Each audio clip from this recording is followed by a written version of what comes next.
चौथा संकल्प कि मैं संकल्पित रहूं कि मैं ऐसा कोई काम ना करूं जिससे दूसरे की हानि हो, दूसरे का नुकसान हो। ये संकल्प बहुत अद्भुत है। इस संकल्प के पीछे हमारे मन में कल्याण की भावना है। अगर हमारे मन में कल्याण की भावना है, भला करने की भावना है, तो ये विचार अपने आप ही मन में स्थापित होने लगेगा कि मैं ऐसा कोई काम ना करूं जिससे किसी दूसरे का नुकसान हो, दूसरे की हानि हो। और यही धार्मिकता की पहचान है कि आप किसी का बुरा नहीं कर रहे हैं, आप किसी का नुकसान नहीं कर रहे हैं, आप ऐसा कोई काम नहीं करते जिससे किसी की हानि होती हो। और ये विचार इतना अद्भुत है। जब आप कल्याण के लिए काम करने लगते हैं, दूसरे के लाभ के लिए काम करते हैं, जब दूसरे के सुख के लिए काम करते हैं, तो इसका लाभ क्या होता है? आपकी पहचान बनने लगती है, आपकी पहचान धार्मिकता की बनने लगती है, आपकी पहचान एक धर्म अनुयायी की बनने लगती है। और इस पहचान में खर्च कुछ नहीं होना है।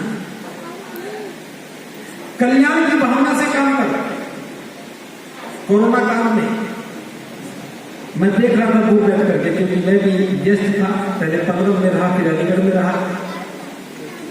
यहां भीम रसोई का आयोजन हुआ। किसी के दिमाग में आया कि हमें लोगों को खाना खिलाना चाहिए, किसी के दिमाग में आया कि हमें खाना बनाने में सहायता करनी चाहिए।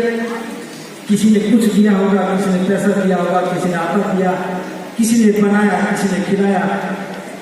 और लगातार पूरे महीने भर आपने भीम रसोई चलाई।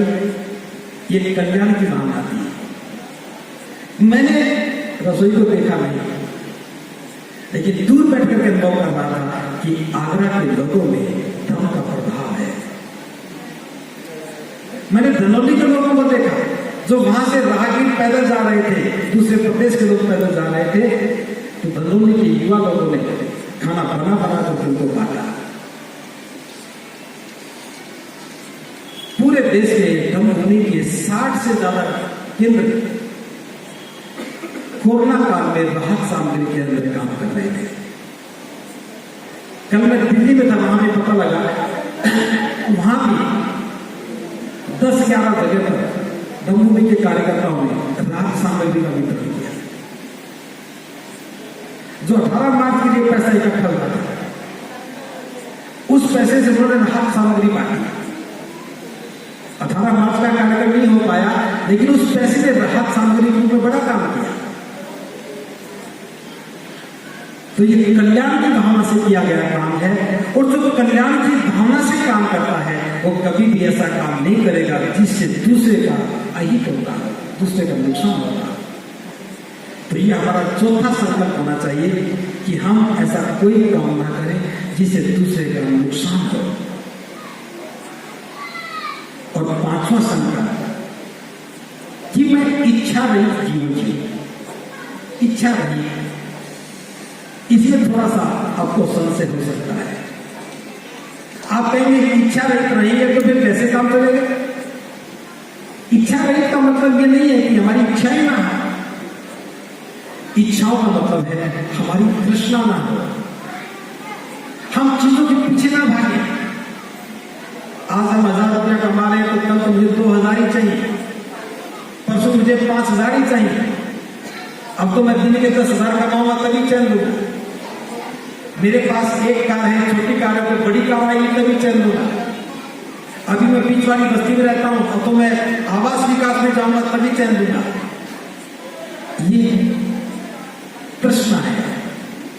जो जो इच्छाएं बढ़ती चली जाती हैं, दुख आने लग जाता है। जो व्यक्ति इच्छाओं पर नियंत्रण कर लेता है, अपनी दैनिक आवश्यकताओं की पूर्ति करना बुरी बात नहीं है, घर की जरूरतों को पूरा करना बुरी बात नहीं है, परिवार की आवश्यकताओं की पूर्ति करना गलत नहीं है। वो तो स्वाभाविक जरूरतें हैं, पूरी करनी है। विकास के लिए अच्छा सोचना बुरा नहीं है, लेकिन तृष्णा में फंसना, इच्छाओं का गुलाम हो जाना, इच्छाओं के पीछे भागना धर्म नहीं है, दुख का आमंत्रण है। इसलिए सुख चाहिए तो इच्छाओं पर विराम लगाओ और जो हम कर रहे हैं उसको और ज्यादा सुंदर बनाओ।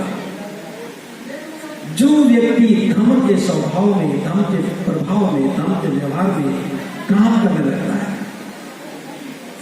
उसकी आमदनी अपने आप ही बढ़ने लग जाती है। मैं एक छोटा सा अनुभव साझा कर रहा हूं, यदि ये बताना जरूरी नहीं था फिर भी बता रहा हूं। एक बार मैं अंबाला से, हरियाणा में अंबाला से आ रहा था, मुझे बस में आना था।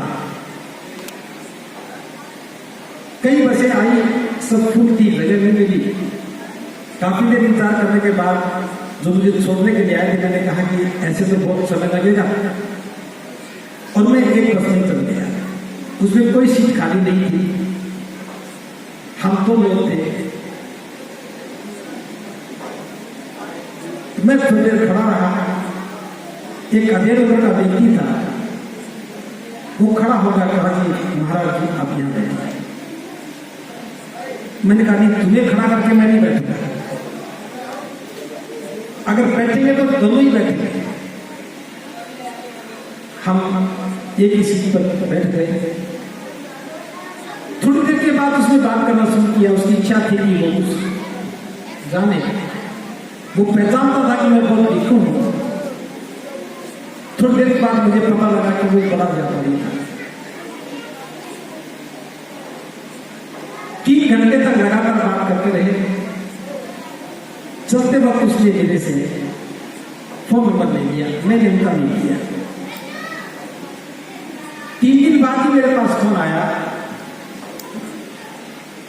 कि भंते जी, वो सीख गया था कि मुझे भंते बोलते हैं। आपसे मिलने के बाद, धर्म की चर्चा करने के बाद मेरे जीवन में बहुत अद्भुत घटना घटी। मैंने कहा क्या? बोले पहले मेरे पास एक क्लाइंट आते थे, जब मैं डीलिंग करता था तो 100 रुपया मांगता था, तो जाकर के 50-60 रुपये सौदा तय होता है। अभी तक कभी नहीं हुआ कि मैंने जो मांगा आने वाले दे दिया, लेकिन आपके पास से वहां से आने के बाद मैंने 2 सौदे किए, और दोनों के दोनों में मैंने 1 रुपया भी कम नहीं किया। जो मांगा ग्राहक ने वही दे दिया।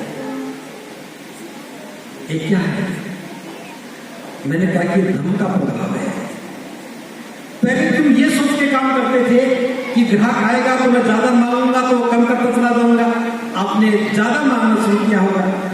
लेकिन अब धर्म के प्रभाव में आपने उतना ही मांगा जितना जरूरत थी, और सामने वाले ने समझ लिया कि रेट सही है, कम करने की जरूरत नहीं है।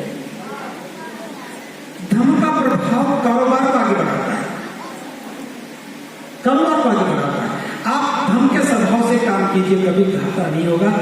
धर्म के स्वभाव से काम कीजिए, कभी नुकसान नहीं होगा। लेकिन जब इच्छाएं पा लेते हैं, ज्यादा मुनाफा कमाना, तो ग्राहक की जेब देखने लगते हैं और कारोबार गिरने लगता है। आप किसी से थोड़ा पैसा फालतू ले भी लेंगे तो बहुत बड़ा लाभ होने वाला नहीं है। सबसे बड़ा लाभ है कि आप संतुष्ट हैं, आपके मन की संतुष्टि है, और आपके मन में हमेशा रहता है कि मैंने ग्राहक के साथ न्याय किया है। आपके ग्राहक बढ़ते चले जाते हैं, मुनाफा स्वतः बढ़ जाता है। कन्नौज की घटना है, वहां 10 दिन का सामने कैंप लगा। 96 लोग थे जो बहुत भिक्षु बने थे। एक दिन कन्नौज के पास छोटा कस्बा था, उसमें कैंप था। वहां से हम कस्बे के अंदर जा रहे थे।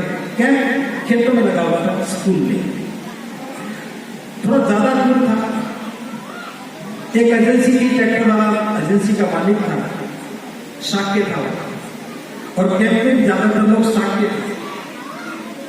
उसने कहा कि मैं क्या सहायता करूं आपकी, ये भिक्षु संघ पैदल पैदल जाएगा ठीक नहीं लगता, मेरे 2 ट्रैक्टर ले जाओ।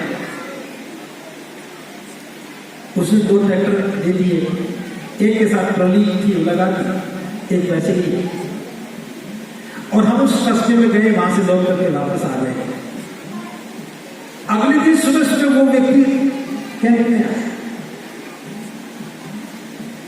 बोलती मैं तो आपका धन्यवाद साधुवाद देने के लिए आया हूं। मेरी एजेंसी को 20 साल हो गए, कभी भी मेरे 2 ट्रैक्टर एक साथ नहीं किए, और धमकारा में मैंने 2 ट्रैक्टर दिए थे, सुबह दिए थे, 3 घंटे बाद वापस आ गए थे, और साथ होते होते दोनों ट्रैक्टर ही नगद बिक गए, नगद बिक गए। धम का प्रभाव है। आप धम के प्रभाव में जब काम करते हैं तो सामने वाले की भावनाएं आपके साथ जुड़ जाती हैं। उसे लगता है कि ये व्यक्ति कभी भी मुझे महंगा नहीं देगा, ये व्यक्ति कभी भी मुझे धोखा नहीं देगा, घटिया चीज नहीं देगा। इच्छा रहित जीवन जीने का मतलब यही है कि आपकी आजीविका समय हो जाए, आप इच्छाओं के पीछे दौड़ना बंद कर दें, जो हमारे पास है, जिसको आसानी से हम पा रहे हैं, उसी का बेहतर उपयोग करना शुरू करें। ये हमारा 5वां